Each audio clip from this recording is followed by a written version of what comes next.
माननीय अधिष्ठाता महोदय, आपने मुझे अवसर दिया बोलने का, इसके लिए मैं आपका धन्यवाद ज्ञापित करता हूं। नेता हमारे और बड़े आदरणीय शिवपाल जी से अपने आप को संबोधित करते हुए, देखिए, हम लोग पश्चिम से आते हैं, जो उत्तर प्रदेश का पश्चिम का इलाका है, और जिस घर में परिवार में हमारी परवरिश हुई, उसमें जब से हम लोग छोटे थे, जब से देखते थे, और हमसे पहले की पीढ़ियां देखती थी कि अगर छोटे से छोटा कोई काम होता था, अगर हल्के से हल्का कोई काम होता था, तो भगवान राम का नाम लेकर होता था। अगर खेत किसान लोग जो परिवारों में थे, पहले बैल हुआ करते थे, अब तो ट्रैक्टर आ गए, अगर बैल को खोल के भी चले और अगर जुआ भी रखा और जुआ रख के लेके चले, तो पहला नाम यही निकलता था, ले राम का नाम, और तब आगे की तरफ चलते थे। मैंने यहां तक अपने परिवारों में देखा कि अगर कोई बैल वृद्ध हो गया, जो गौ माता के पेट से, चाहे बैल के रूप में और चाहे गौ माता के रूप में जो भी आए, अगर बैल घर में होता था, तो बैल के आखिरी समय तक, जब तक उसके प्राण ना निकल जाए, यहां तक की भी स्थिति मैंने देखी कि गंगा जल डालते थे कि इसकी मुक्ति मिल जाए, और फिर उसको अपने खेत पे ले जाकर दफना देते। ऐसी स्थिति की तरफ से हम लोग आते हैं। लेकिन ऐसा लगता है कि भारतीय जनता पार्टी के लोग इकलौते सनातनी हैं, और ये दम भरते हैं इस चीज का, और हमेशा ऐसी भाषा, ऐसी चीजें इनकी जबान से निकलती हैं जिससे लोगों का दिल दुखे, लोगों के मन मस्तिष्क में नफरत आए, और लोग बुनियादी मुद्दों से दूर हो जाएं। महंगाई की बात ना हो, खेत किसान की बात ना हो, शिक्षा स्वास्थ्य की बात ना हो, जो लोगों की जरूरत की चीजें उनकी बात ही ना हो, इसलिए ऐसे सुगुफे छोड़े जाते हैं। अभी 3 दिन पहले माननीय नेता सदन, माननीय मुख्यमंत्री जी की तरफ से जो शब्द निकला, मैं ये कहना चाहता हूं आपके सदन के माध्यम से कि वो दूसरे में तलखी बनने वाला था, लेकिन एक और दूसरी चीज भी थी जिसके कारण से वो शब्द उछाला गया कि कुंभ की चर्चा, उसकी अव्यवस्था की चर्चा ना हो, और जो इतनी परेशानी, दिक्कतें लोगों के पास ना हो, दिक्कत और परेशानी ना आए। माननीय मुख्यमंत्री जी की तरफ से कहा गया कि समाजवादी लोगों का चरित्र दोहरा चरित्र है, लेकिन एक तरफ जब प्रधानमंत्री जी, हमने सुबह सुबह देखा टीवी में, रात की बात थी, एक शेख आए थे, कतर के शेख, और जो कतर के शेख आए थे, जैसे ही वो फ्लाइट से उतर रहे थे नीचे नीचे,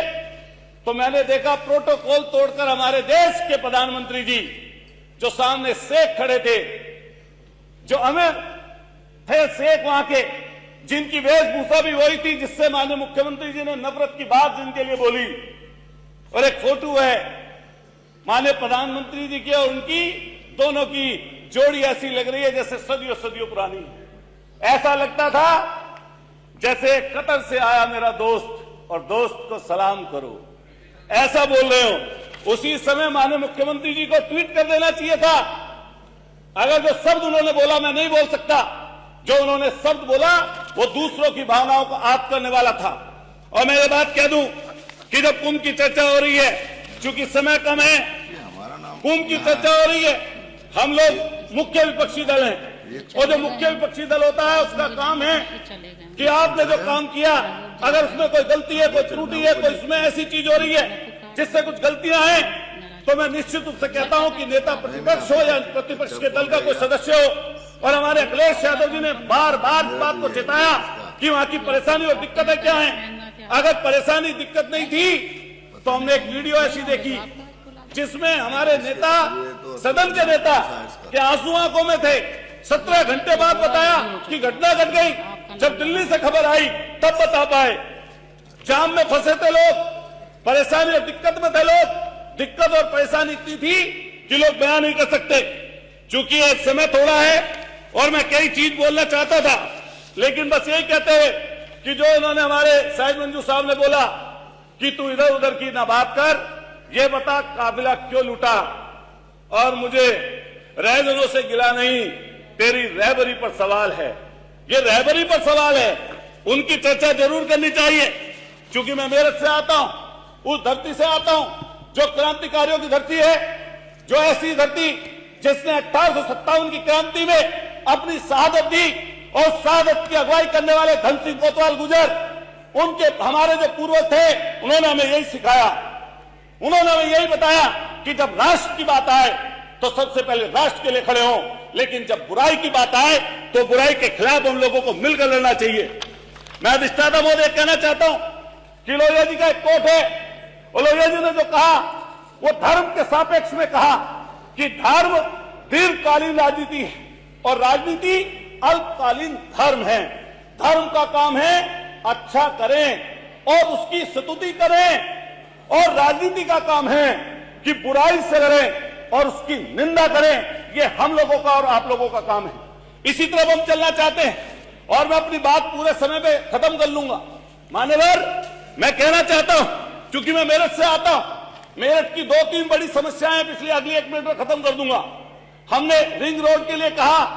रिंग रोड के लिए 8 साल से प्रयास हो रहा है, पूरे 7 मिनट तक रिंग रोड के लिए प्रयास हो रहा है, लेकिन इतनी बड़ी सरकार है, ये कहती है कि पश्चिम में तो बहुत पैसा है, उसकी कोई चर्चा नहीं करना चाहता। हम मेरठ के रहने वाले हैं, हमारे यहाँ पूरे पश्चिमी उत्तर प्रदेश में गन्ना खड़ा है, और गन्ने के किसानों की स्थिति दुर्दशा बहुत भयंकर है। पिछले 5 सालों में एक बार गन्ने का रेट बढ़ा अधिष्ठाता महोदय, और इस बार मायूसी लगी लोगों के हाथ। कम से कम 500 रुपए का रेट इस सरकार को करना चाहिए था। जब माननीय नेता सदन में बोल रहे थे, बस खत्म कर रहा हूं, कंक्लूड कर रहा हूं, जब माननीय नेता सदन बोल रहे थे, मुझे लगता है इतनी चिल्लाकर धन्यवाद आपने सामने वाला जरूर बोलेगा कि हम गन्ने का रेट बढ़ा रहे हैं। मैं अपनी बात खत्म करते हुए ये बोलना चाहूंगा, श्री वाचस्पति जी, मैं यही अपनी बात मान्यवर खत्म करते हुए कहना चाहता हूं कि नीम के रस में मिला जब जहर मीठा हो गया। सुन लो एक बात, नीम के रस में मिला जब जहर मीठा हो गया, झूठ इस कदर बोला कि सच्चा हो गया, झूठ इस कदर बोला कि सच्चा हो गया। इतना सच बोल कि होठों का तबस्सुम ना बुझे, इतना सच बोल कि होठों का तबस्सुम ना बुझे, रोशनी खत्म ना कर और आगे अंधेरा ना हो। मान्यवर अधिष्ठाता महोदय, मैं आपका धन्यवाद करता हूं कि आपने मुझे बोलने का अवसर दिया, और यही बात कहते हुए कि हमें ऐसी कोई बात नहीं बोलनी चाहिए जिससे किसी को दुख हो, कष्ट हो, से परेशान। सहयोगी के रूप में महामहिम न्यूज नेशन अब व्हाट्सएप पर खबरों की ताजा अपडेट के लिए न्यूज नेशन के इस QR कोड को स्कैन करें।